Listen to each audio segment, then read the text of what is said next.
Hi and welcome. So I'm Arthur Demrich. I'm the director of the Consortium for Science Policy and Outcomes, your host for this morning. For those of you here in person, just in case you haven't been here before, there are bathrooms behind this wall. And in the unlikely event of emergency exit, there are two different stairways that take you down to the street. For the folks on Zoom, welcome. Please use the chat feature to raise questions, and we will then bring those into the conversation, into the dialogue. So I'm very pleased to welcome you to today's program. It's the third in our fall 2025 Rethinking Outcomes series. If you're not familiar with the Consortium for Science Policy and Outcomes, we think of ourselves as doing three main things. First, we carry out policy-relevant social science research.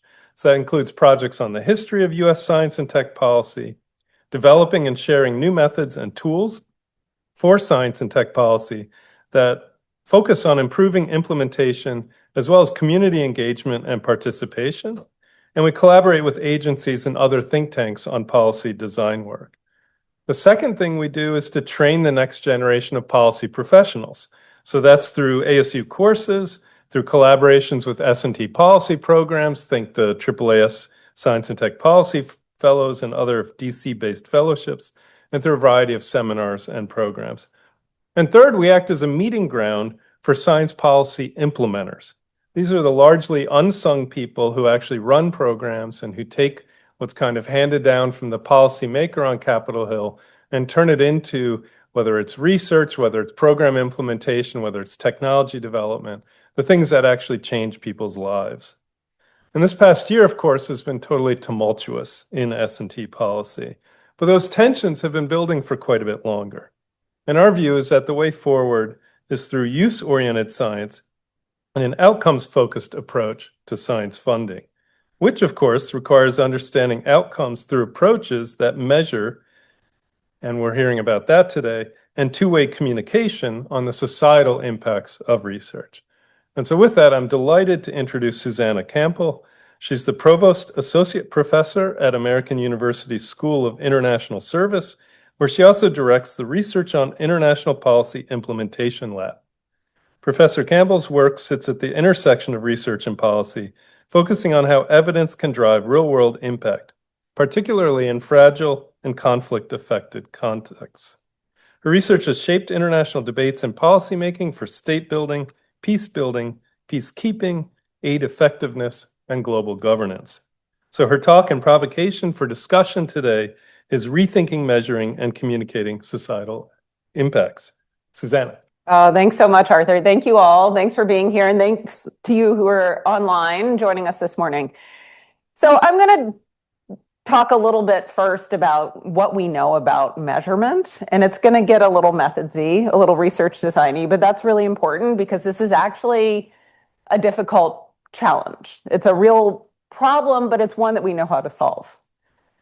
And then I'm going to talk about the communication problem, which is not the same problem as the measurement problem. It's a different problem. And kind of the basic premise that I start with in relation to measurement is you can measure anything, right? There is nothing that is immeasurable.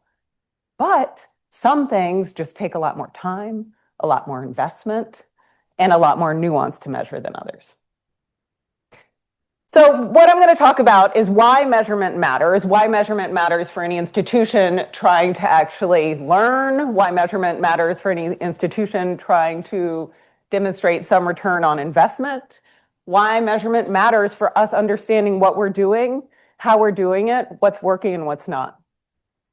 Then I'm going to talk about the components of monitoring and evaluation, which is one of the primary ways that institutions think about capturing data and evidence on what they want to measure, right? So measurement, monitoring, and evaluation are not the same thing.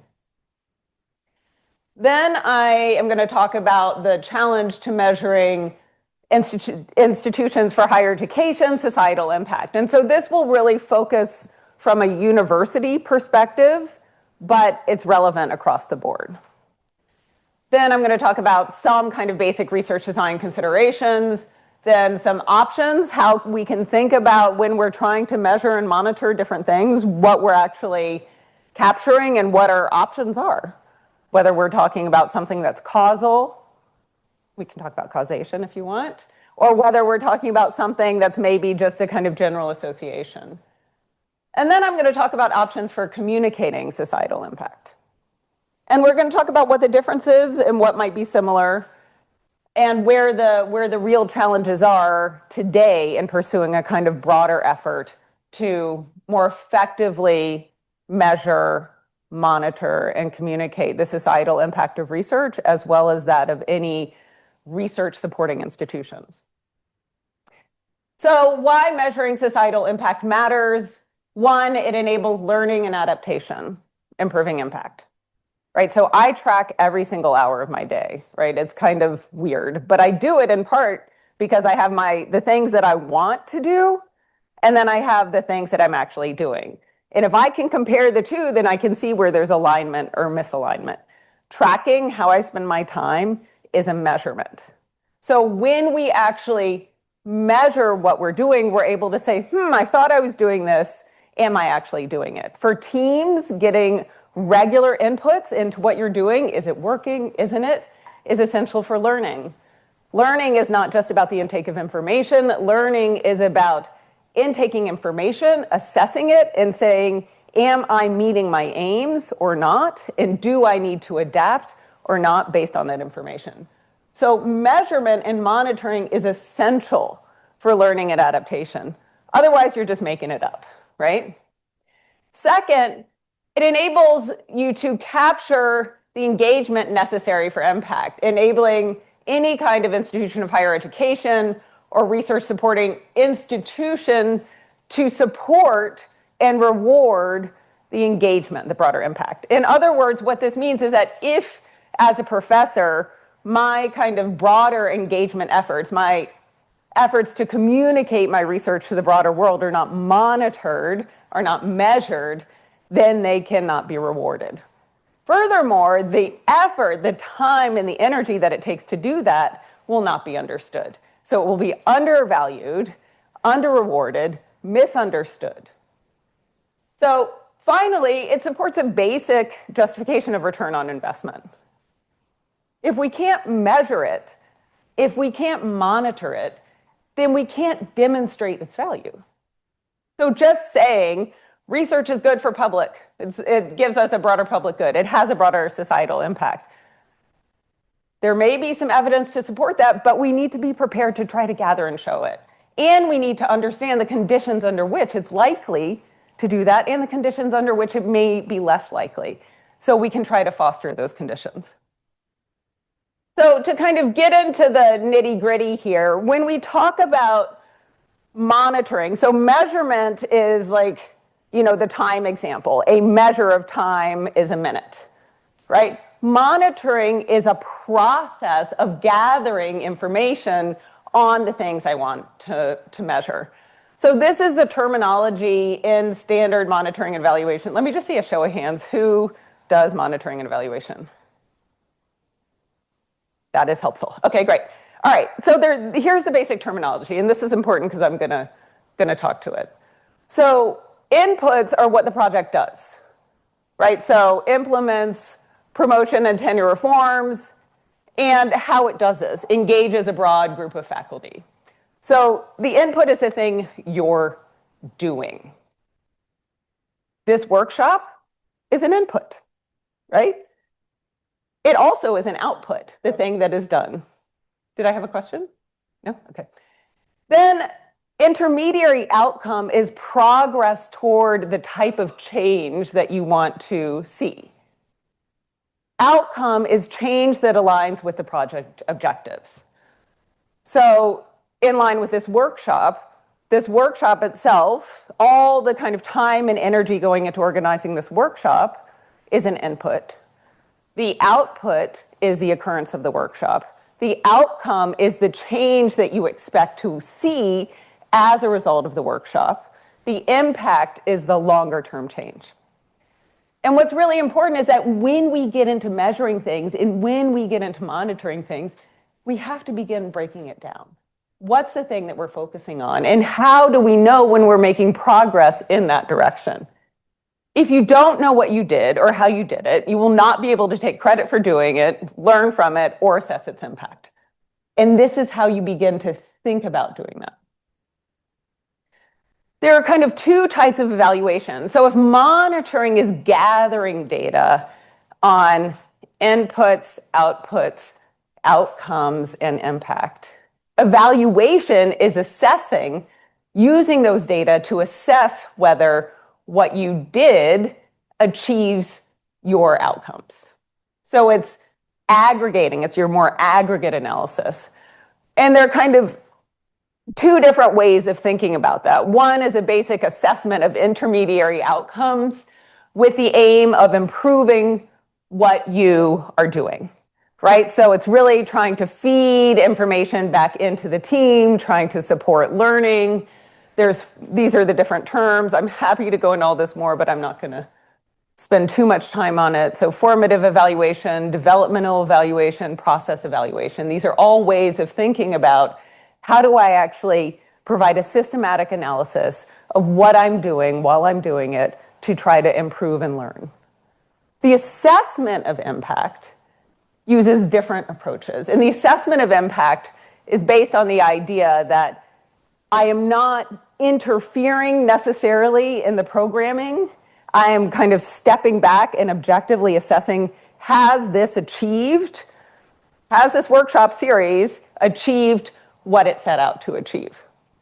A randomized controlled trial, normally in the medical sciences is how we think about it, but it's used in social science a lot as well.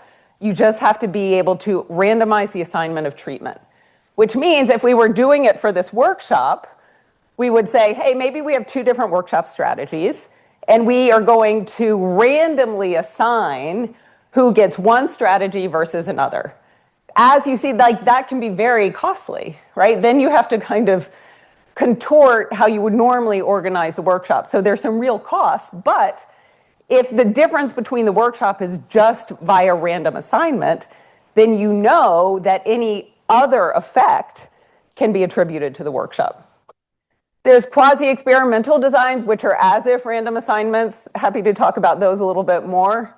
Then there's medium-end theory testing, which is looking at necessary and sufficient conditions for outcomes. I took out of this my causal slides. If anybody wants to get into the nitty-gritty of that, I'm happy to, but I'm going to kind of keep on moving. I see a smile in the back about the causation.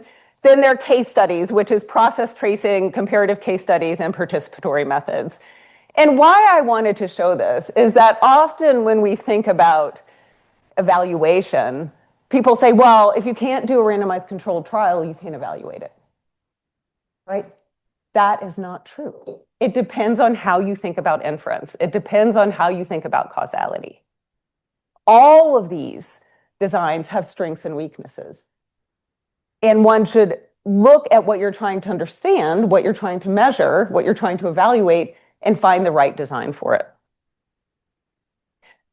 When we look at the kind of broader challenge of measuring and understanding the societal impact of efforts to strengthen institutions of higher education, and I realize that I'm not talking solely to a higher education audience, so any institution that is trying to increase its internal capacity to support the broader impact of research.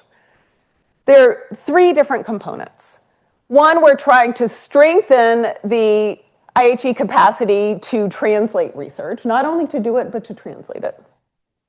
Then we're trying to support more effective uptake or use of translated research as products, policies, or practice. Then we are trying to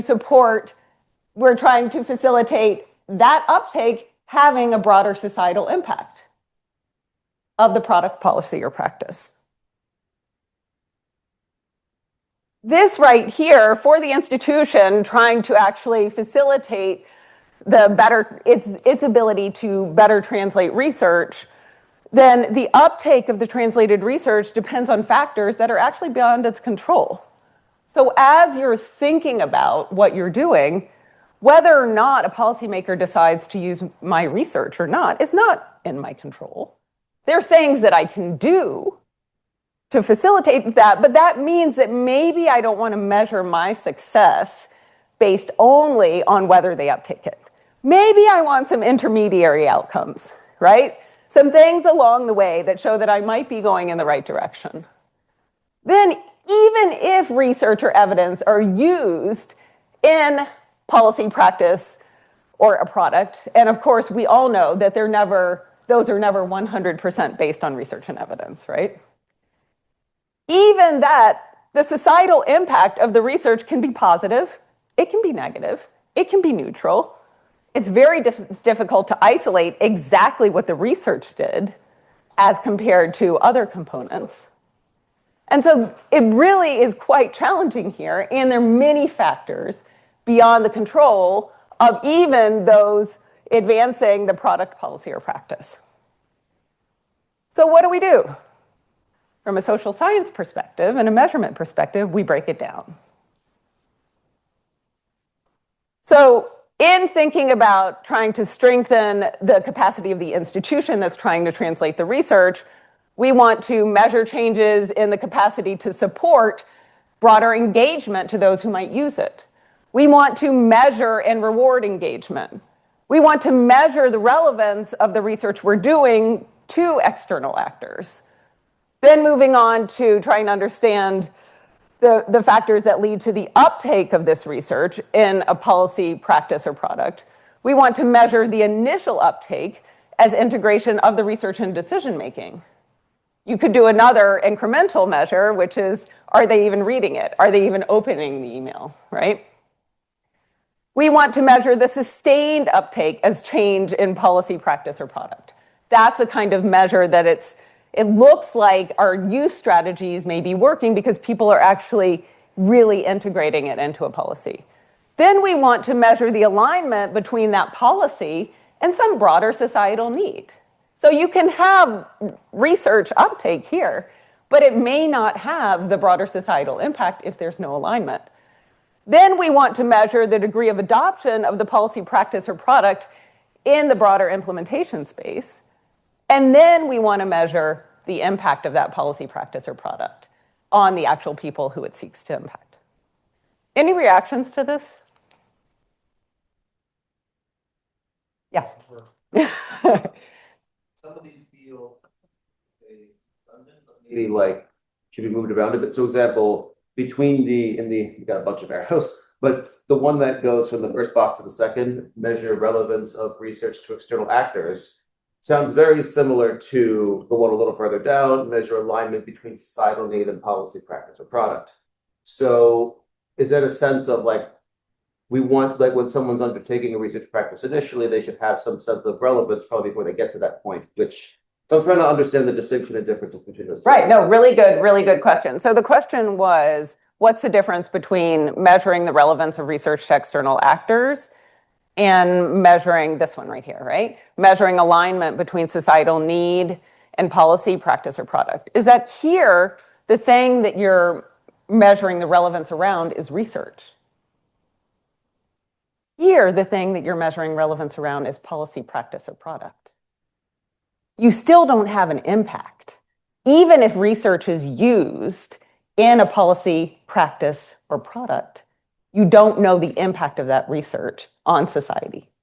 You only know the impact of that research on society based on its inclusion in a policy, practice, or product. Let's pull this apart a little bit more. Anybody else? There's more to come. So yeah. First, how do you measure it, right? So what measure do you use? Publications, citations, this is what I'm coming to. Exactly. So that's always a hard part. So let's talk about this. So if we're looking at the first component of strengthening institutional capacity, right? An institution for higher education, capacity to translate research. Your inputs, the things that you do that you think will create change, are going to be changes in the university capacity to support external engagement related to research. So maybe I'm going to put in place different incentives for my faculty and students to actually talk to people, to actually go and talk to companies, to think about the broader way in which their research might actually support broader societal impact. An intermediary outcome, so these are the things that you're doing. The intermediary outcome that you think that will change is engagement with policymakers, practitioners, communities, and private sector actors. So one way of measuring that is to say, I'm going to actually track meetings. So the evaluator for one of our projects, Taylor Scott, and the Evidence to Policy Lab at Penn have kind of developed this strategy of they actually record all of their meetings that they're having. They're saying, we are doing so much in engagement to try to have an impact that we actually want to measure that engagement. We want that to be one of our intermediary outcomes that we are measuring, that we are attributing, at least we're going in the right direction, even if we're not achieving our full impact. Outcomes will be high relevance of research outputs to external actors. A way of thinking about measuring that is, a lot of that is perceptions. So you can look at, and I'll talk about this a little bit more, you can look at both, are people perceiving it to be valuable? And are people in any way incorporating it, right? So are they at least reading it? Are they opening the email you send? They're kind of these basic measures of use that demonstrate some relevance. If you're thinking of the second one, measuring the uptake of translated research, then an input, the thing going into this, is research translated into a format that's accessible to the external actor. Then one way of measuring the use of that would be that these findings are used in a decision-making process. So I work on the UN Security Council, right? So if I see some research that's actually cited in some kind of UN Security Council debate, that's a measure of use. I have no idea what the impact of that will be, right? They may have misinterpreted everything, but that is still a measure of use. An outcome in the ideal world would be that they use it in a way that actually aligns with the intention of the research, and that leads to a related change in the policy practice or product that's related to the findings. So I did a lot of work for the UN on their peace-building architecture, and they used my research to actually change their whole monitoring and evaluation framework. That's an impact, right? Or that's an outcome. That means that they took what I gave them and they changed their policies in relation to it. Kind of in a way that aligned with my research, and kind of in a way that didn't fully, right? So the point here is that once you get beyond, once somebody's adopting your work and making policies and practices with it, they're interpreting it in their own way, and you don't control that. And that's really important when thinking about the impact of it. You can also have changes in the policy, practice, or product that is relevant to kind of some broader equitable societal needs. So you can assess it in relation to a societal angle as well. Finally, in thinking about measuring the societal impact of the research uptake on whether or not the research actually leads to a policy that leads to a change in society, the inputs, the things that you're putting in, are the implementation of the policy, practice, or product related to your findings, or the integration of your evidence into a strategy to improve the broader societal impact. The outcomes are changes at the individual, organizational, community levels related to implementation. So in my example with the UN, a kind of broader outcome would be, did the UN's changed monitoring and evaluation strategy lead to changes in practices on the ground, which led to greater benefits to the population receiving the services the UN was delivering? That's a lot of links in a chain. That's a lot of causal links, right? But that's what you have to get to when you're trying to understand the broader societal impact of these individual efforts.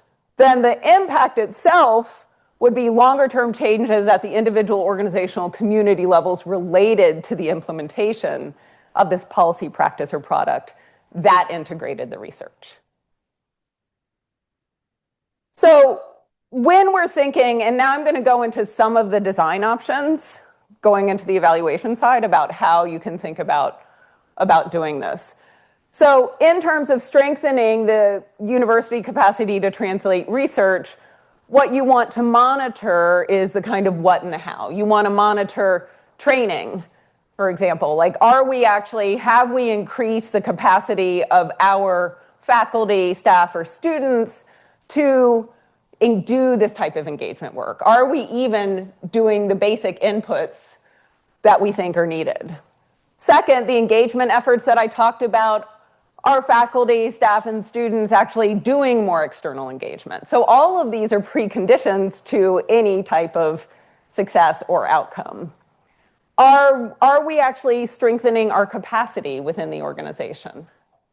Are we actually supporting broader reforms? So you're trying to monitor the things that you're doing and the kind of change that you think they would have. That's what you're monitoring. What you're trying to evaluate is changes in knowledge, changes in behavior, changes in the application of promotion standards, changes in research related to policy or private interests. And in doing that, if you're trying to actually understand institutional change, you really have to focus on these more learning-focused evaluation designs, which are case studies of training or specific capacity building, causal process tracing, which means you take that long set of arrows that I put forward, for example, in relation to a specific type of change that you want to have in the university, say a training program, and then you would say, I think that success looks like A, B, C, and D. Then you gather data to say, did I see A, B, C, and D? Observational surveys, so they're just like a before and after survey, or developmental evaluation, where you essentially have somebody accompanying your project, gathering data on what's working, what isn't, and then giving you inputs. And that's really important because it means that when we're looking at understanding whether our efforts to strengthen institutional capacity to support research, translation, and use work, we actually have to use these kind of more learning-focused types of evaluations often, because institutional capacity is hard to isolate all the different factors that contribute to it. When you're trying to actually understand the uptake of translated research as a policy practice or product, you're usually going to monitor, how is the research translated? Who uses the research? How do they use it?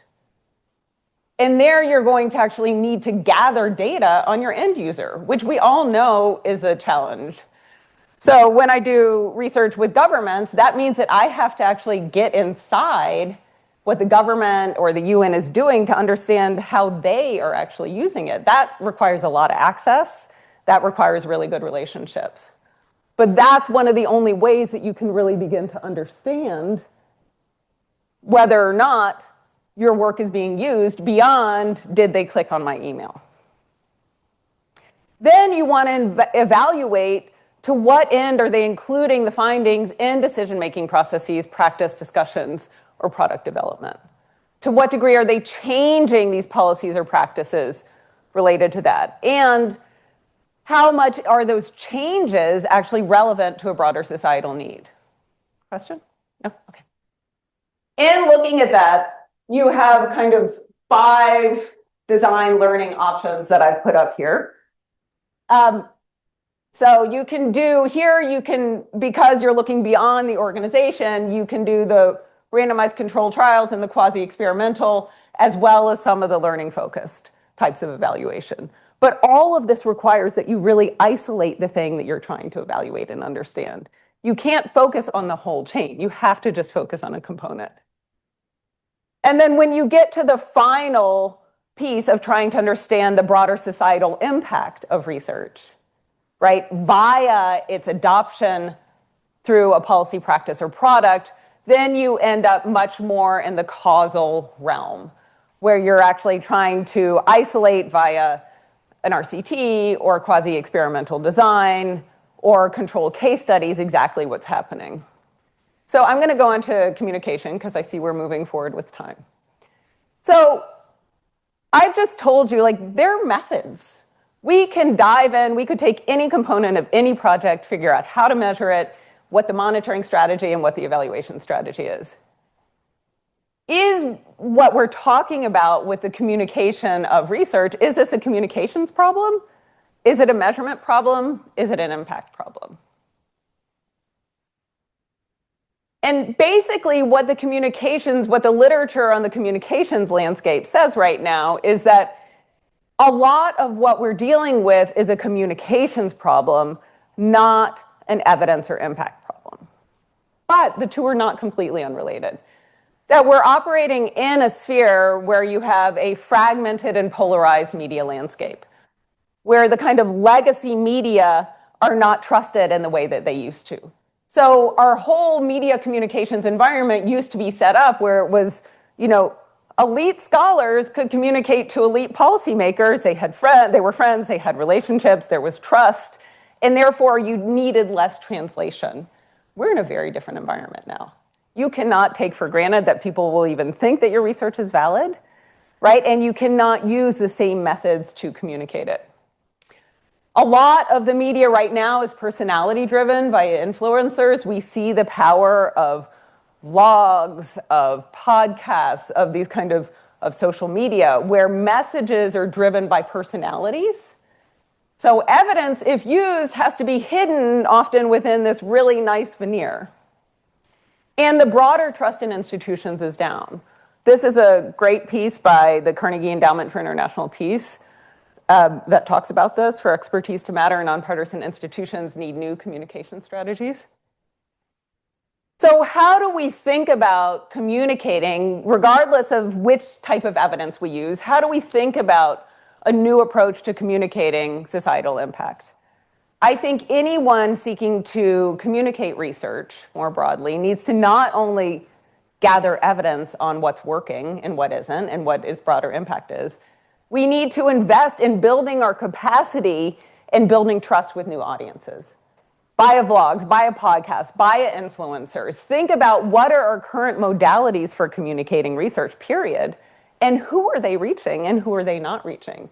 And this requires innovation across this space. We need to really focus on creating a compelling narrative, meet people where they are, make it relatable. And we need to make it engaging. This can't just be a virtual space. We actually have to get out and talk to people. We have to relate to people. We have to understand them. People in the marketing communications get this a lot. People in the research space really, I think, need to learn. So in conclusion, we cannot take societal impact of any kind of higher education research or research for granted. We need to understand it. And we need to understand it not just because we need to demonstrate the value of this work. We need to understand it so we can improve and learn. We also have to do the hard work of measurement and the hard work of communication. And these are not the same thing, but they can be complementary. And finally, I'm going to give a plug for a new journal that we're starting that's actually trying to help to deal with some of this. It's called Impact. It'll be published by Sage. It's a collaboration of a bunch of people. And the idea is to have a metadisciplinary journal that talks about the conditions under which research and evidence and R&D investments actually lead to impact. So part of the way that we're trying to solve the puzzle of how to do this is say, well, let's create a space where people can figure this out a little bit more. So happy to talk to anybody about that. And I will stop.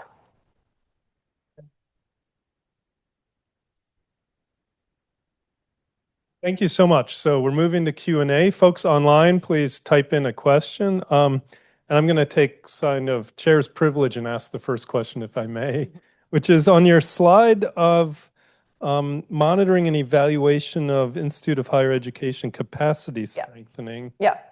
You don't have to go back, but so it struck me that in that you were pointing to this challenge of This one? Yeah, like if we set a set of metrics, then do we start behaving in ways that make those metrics look good? So for example, with Bayh-Dole and the shift to people receiving federal granting, taking patents, it becomes the patent that the thing you measure to monitor and evaluate tech transfer.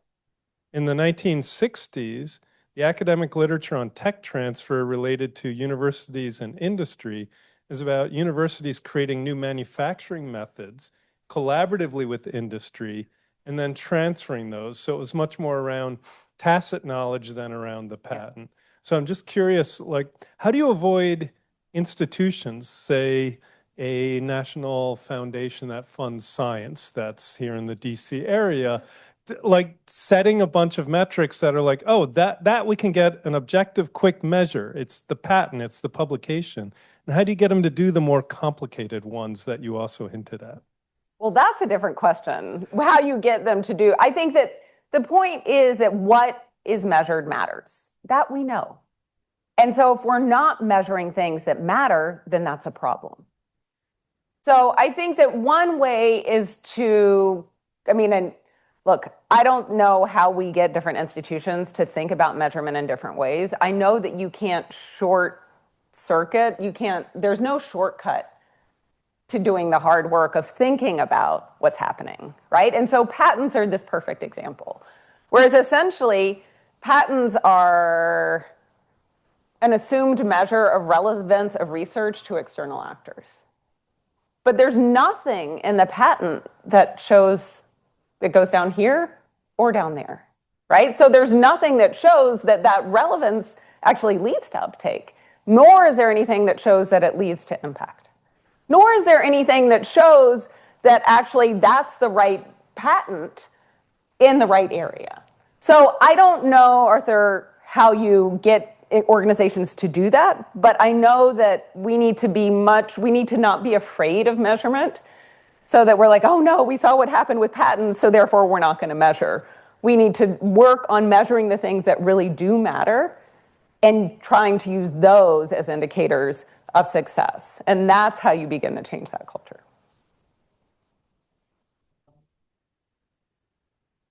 Thank you.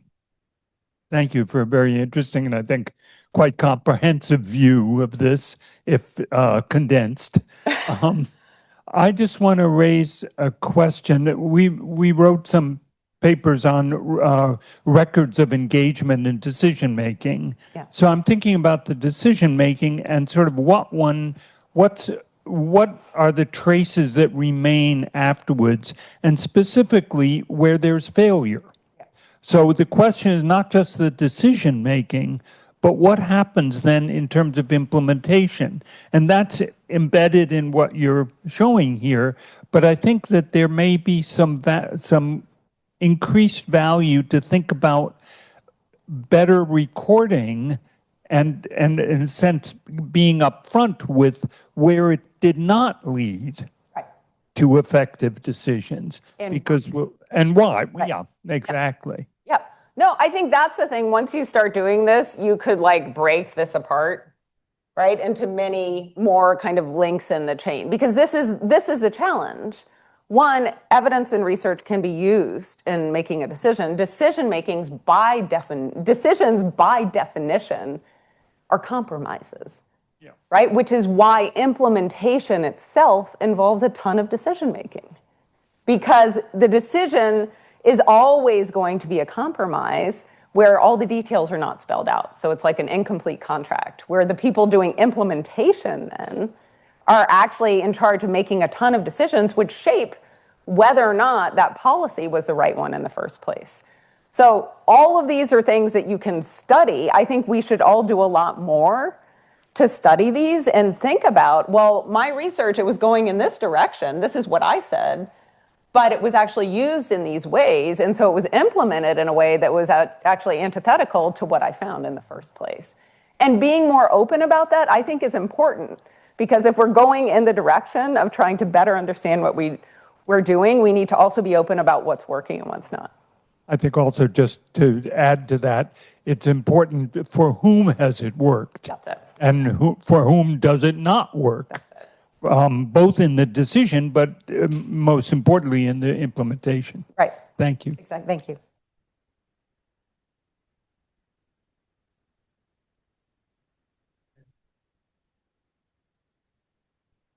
Thank you. I've written about this. I have two questions. You could pick one for press for time. First, how does this apply to basic research? Research that is meant to advance human knowledge, but is not designed to evaluate or connect to any existing process. Second, when we talk about research impact, the way we've described is how to put someone does the research, then shops it around and says, "Hey, look at what I did. Maybe you want to use it." But when we think about the process of getting research funded and begun in the first place, do people engage with these types of actors even in the process of doing the research, not to compromise the integrity of what they're doing, but to get this outside perspective even as the research is being developed? So one of the things that we're doing is creating what we're calling the pathways to impact, where we outline the kind of 10 common pathways that research and evidence seeks to have a broader societal impact. And the first pathway is really the basic research pathway, that we don't do basic research because we think it has no impact. We do basic research and try to protect it from the influence of broader societal incentives, because we want discovery to have freedom and space, even if it's not relevant to a policy at that very moment in time. And so that initial pathway is kind of here, right? So there's a whole kind of prior set which says, in order for any of this to work, we actually have to have research. We have to have good research that deals with real problems that we know need to be solved in the world right now, and those that are really experimental that might not. And so what's super important is that if you're only focused on the end user, then you're only dealing with the moment right now. You're not dealing with the future. And part of our role as researchers is to deal with the future, to try to anticipate trends and gather information on that. But that comes here. It comes before. And I think it's really important not to conflate it with those that are more focused on direct translation, where they have something that they think they need to translate. Second, there are many different pathways that are focused on research practice partnerships, co-production, co-creation, or even basically let me talk to the end user before I design my project so I make sure what I'm doing might be relevant. There are methods throughout this field that talk about that. And I don't think that if you actually do want to communicate your research to somebody beyond academia, then you do need to know what they think, right? Then you do need to understand that end user. So there are a lot of different approaches here, and a lot of people would argue that these kind of co-creation, co-production approaches, where you work with the people who you want to actually use it, is the best way to get it used. So there's a lot to build on there. So we have a question online, and then I'll come back to in the room. So David Rajewski, who's known to many of us, writes, some organizations like the UN are requiring people applying for support to develop and articulate a theory of change. What do you think about theories of change? Oh, I love this question. All right, people. So I designed our whole program monitoring and evaluation class. So I'm probably not the right person to ask. But a theory of change is an if, then, because statement, which is if I do this, then I have that outcome or impact because of this mechanism. So it's an independent variable, it's a dependent variable, it's a mechanism. I think that a mechanism is a connection between the independent and dependent variable. I think that forcing ourselves or going through the exercise of articulating a theory of change is a really good exercise. Because so often we have confidence that we're doing the right thing because of this intuition, because of this unexpressed belief based on our own experience, based on our research. So a theory of change is actually taking evidence seriously. What is my theory about whether or not this is going to work? And then let me gather evidence to see whether I'm right. So a kind of researcher mindset really embraces the idea of a theory of change. What we know from that broader literature on theories of change and logical frameworks and all of this stuff is we know that what you think today is going to be based on today's reality. And you should not limit yourself in terms of what you can do based on whatever framework you create today. So you need to have ways to adapt, ways to actually revisit your theory of change and all of your approaches throughout the process. That's the way that this works.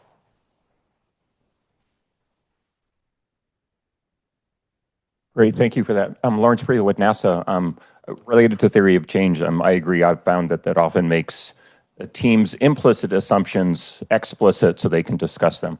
The question I wanted to ask was at the far right hand of your diagram. First of all, the steps along the way completely agree with, and also the fact that there's a lots of sort of it's not just linear, but I think you've characterized it well. What I found at the far right though is that the impact is often occurring sometimes long past the traditional 3-year grant. And so can you talk about measurement when it may be occurring after the paid time to measure it has ended? In an ideal world, our measurement would not be confined to a project. Right? Like in an ideal world, we would say we want to have this longer term outcome, right? And we are going to dedicate some resources and an approach to actually measuring that over time, right? And then we expect that these different projects, these different time-bound projectized components are contributing to that. But we also expect that maybe they're going to relate to each other. And one of the biggest challenges in the international aid world is that measurement is at the project level. It doesn't actually look at how do these feed into each other. Of course they feed into each other, right? They may undermine each other. They may support each other. So I think that part of it is about not confining measurement just to that project and saying we're going to invest some resources in the most basic way that people do it is with a survey. They say, well, we're going to have another survey 2 years down the line to see whether the results that we observed, 2 years earlier actually hold. So there are many different ways of doing that, but I think the kind of shift is we're going to develop some capacity to regularly assess what seems to be working in terms of longer term impact. And when you do that, you also have to assess what are all the other factors that could have kind of messed things up in the meantime, right? So you can't just look at what did my project have over time, or what did my combination of projects. You have to look at what are the other potential factors that could have made that more difficult. Excellent points. From your characterization, it sounded like on the left-hand side, you were talking about it from a researcher standpoint, and on the right-hand side, you're talking about it from the program standpoint. And so the perspective seems to have changed over the course of your diagram. In the way that I think about it, I think that,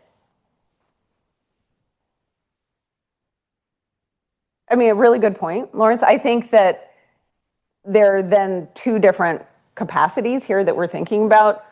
This is still a research problem that running a randomized controlled trial, doing a quasi-experimental evaluation, doing a robust comparative case study is a research approach, right? And you can, from the academic perspective, people publish that stuff all the time.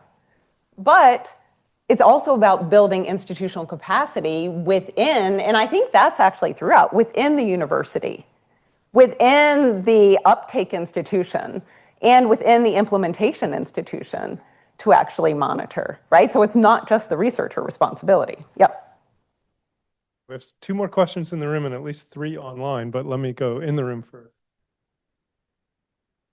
Great. Thank you for such a clear and helpful presentation. So the question on my mind, I think, is kind of a different iteration of what was just asked. When thinking about evaluation kind of in my own work and what I've experienced is that there's a lot of barriers to it, right? The various items that you've put up on the screen and the various arrows are kind of the ideal in my mind, right? But we come against funding barriers, time barriers, staff capacity and skill barriers, and even norms, where you mentioned randomized controlled trials being the end-all be-all of evaluation. I've definitely sat in that conversation before. So thinking about in a resource-constrained environment, if possible, what are kind of the priority steps for evaluation that we can take first and put our best effort into if we cannot do kind of the full suite of items that you've laid out for us? Thanks. So this is a really hard question because there's a whole debate around it. I think that the problem with thinking that there's only one way to measure and one way to evaluate is that RCTs, randomized controlled trials, are really, really expensive. And also you can only effectively do them on projects that are manipulable, which means that you can determine who gets the project, who gets the intervention, and who doesn't, and you can randomize that.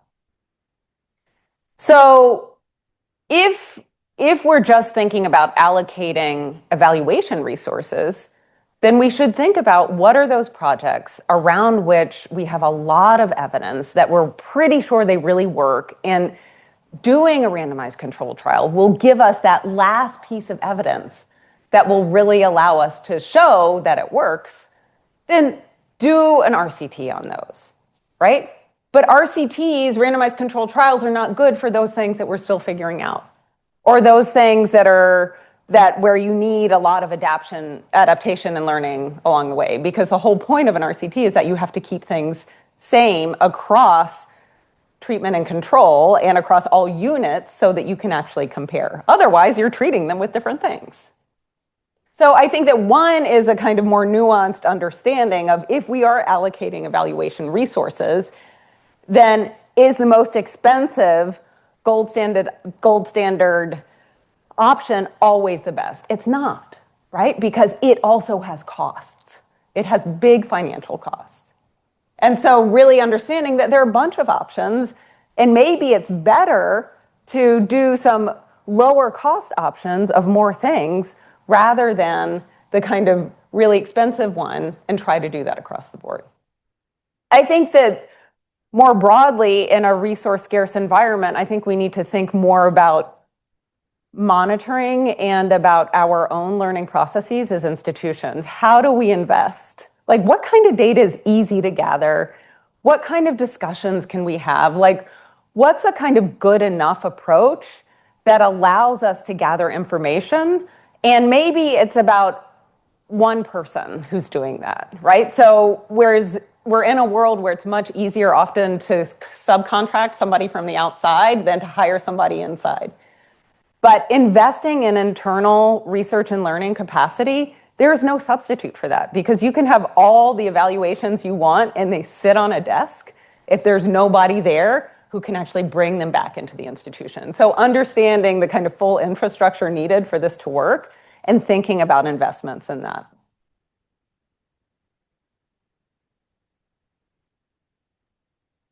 Great talk, and one that I'm really excited about. My name is Josh Schnell. I'm with RTI International. I'm also co-chair of the Research, Technology, and Development Topical Interest Group at the American Evaluation Association, AEA. So we talk about these challenges all the time. I was really excited to hear your perspective on capacity building within the university, because we do a lot of work with funding agencies, and a lot of the challenges we've talked about, the end of the grant, and our researchers aren't that interested. I'd really like to talk more about what the potential is within the university to fill this gap of long-term evidence gathering, coming back to the impacts that the university has. There should be an incentive for a university to have it. I also spent a little bit of my career in the bibliometric scientometrics area, and I know there's a lot of challenges with universities and university rankings, and now there's the Millennial Development Goals, or the people talking about the SDGs and universities contributing to SDGs. I know there's a lot of methodological challenges, but that's what I'm most excited about. You didn't quite spend a lot of time talking about the university, but could we think about universities as a place where we do that long-term evaluation, monitoring, and then the funding agencies can tap into those data. The other point I was going to make is associations. I think it's AUTUM, and I don't know exactly what it stands for, but it's technology managers at universities. They've been collecting a lot of really valuable data for decades, And that gets used a lot in university evaluations, separate from funding agency data collections. So I think talking more about what role universities can play, especially in the new university environment, would be great. So I have a lot of thoughts on this, but I have to make a plug. There's something called the Accelerating Research Translation Program out of the TIP Directorate, Technology and Innovation Partnerships. They have a new call out. If you have not seen it and those online, they're giving new grants precisely to build university capacity to actually better facilitate entrepreneurship and innovation. So I think that that's a really exciting program because they're asking this question of like, what is it like to build universities' capacity to really translate this? What I have seen thus far, and this is also the Pew Charitable Trust has a Presidents and Chancellors Council on Public Impact Research that it's supporting in the space to help presidents and chancellors talk about a lot of this. And I think that what you see is that the beauty of universities is that they are these really dynamic, complex institutions where a lot of things can happen. The challenge from a data gathering perspective is exactly that you might have the tech transfer office that has the patent information, you have the student enrollment information over here, you have the grants information over here. So there's one challenge, which is the university actually even aggregating its own data about what it's doing. There's another challenge about saying, what is it like for a university to invest in saying, you know what, we're playing a different role in society right now. And part of our role is actually to uphold, value, and support research and better understand its contribution to society and build out that capacity. I'd love to talk about it. I think actually universities have a real place for growth in society right now and helping to advance things like this, but it requires investments, both within the leadership and within broader funding. But I think it's a really good point. Technically, we're at time, but I still have 3 questions online, so we're going to go a couple minutes over. So let me do all 3 in kind of lightning round, and if there's any other in the room, so we'll stress test our fantastic speaker. So number 1, how do you resolve the paradox of public accountability? I think this question's actually coming to us from someone in Brazil. So how do you resolve the paradox of public accountability inherent to your approach of measuring impacts? Let me explain what I mean by the paradox of public accountability. Universities should be accountable to the public for their work. They should show that they contribute to society. Your approach introduces a complex infrastructure evaluation to demonstrate that contribution. The preferred approach to evaluation of impact, however, would have universities diligently establish evaluation units that are equal to the task of tracking complex impacts of universities. So that's expensive. So the paradox, to show accountability, we're investing a significant amount of resources into the assessment and self-evaluation and ultimately self-promotion. Okay, that's question 1. Question 2, this relates to an earlier question, in fact. Do you think there are real differences across disciplines when it comes to measuring impact? So how does, your view out of international relations shape it? Do you think it would look different in other fields? Or is this really something people ought to learn from IR? And then third, speaking of local DC institutions, the ARPA organizations, so DARPA, ARPA-H, et cetera, ARPA-E, often integrate independent testing and outcome evaluation into research programs. The success of that evaluation depends on choosing the right metrics. What's the top advice you'd give for designing metrics that maximize the impact of successful research? Okay, I'm going to start with the last one. Okay, so these are, oh my God, this is fun. Okay, so I think that the top investment is in your own learning infrastructure. Meaning that, so in deterministic causality, we talk about necessary and sufficient conditions. What's the thing that has to be there for any real learning, adaptation, improvement to happen? For any change or use, what has to be there? What has to be there is a capacity within the institution to actually absorb information, absorb knowledge, process it in an open and non-defensive way. This is what we know from the scholarship in this space, and act on that. That is a necessary condition for any kind of evaluation or information on impact to actually make a difference. So for the ARPA team, the first question I would ask is, do all of your teams have their own learning infrastructure? Are you resourcing that first? And then thinking about external evaluation, right? And external collection. But you can't have a decent external evaluation if you don't have a good internal monitoring system and learning system. And that actually, internal learning infrastructure is not expensive, right? It's a few good people and a broader, really good monitoring plan and program management plan. Second, there's a lot of variation across disciplines, which is like super interesting, that I think in the hard science space and in the certainly computer science space, these industry academic partnerships are so built into how things are doing or how things are operating that it's much easier to translate, right? That industry officials will come to academic conferences, and the computer science space actually, essentially the industry has created their own academia, right? So they have all their research labs that themselves actually take from the public goods of universities and internalize those researchers within their own labs. So there, I think the infrastructure is much stronger. I'm sure that there are things that could be further developed and improved. I think that in the social sciences, the infrastructure is weaker. And I think that, among the kind of social sciences, health science and education tend to be a little bit stronger because they're so focused on implementation that they've really had to deal with that much more. But that's part of the reason why we're creating this journal, is because we realize that disciplines really need to learn from each other, but that there's a translation problem there, that people are talking about things and they don't realize that they're talking about the same thing. Third, yes, I hear this paradox. And no, I'm not sure the solution is to build this massive M&E capacity within universities. And I think that's why there are some real choices to be made. That if you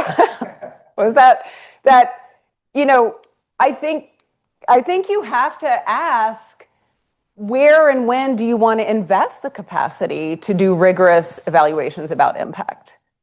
And where do you want to maybe focus more on use, right? And then maybe take a couple of examples and dive deep and invest the capacity. There are real choices to be made here, but we can't make the choices until we understand what choices we're actually making. And we certainly can't just say, impact, it happens, and I don't need to actually gather any data on it, right? I think those are my questions. Okay. That's wonderful. So everyone, please join me in thanking Susanna for fantastic discussion, presentation, and everything. And so that ends our fall series. We will have a spring series on rethinking in science and tech policy. We're putting that together now, and we look forward to seeing you in coming months. Thank you, everyone.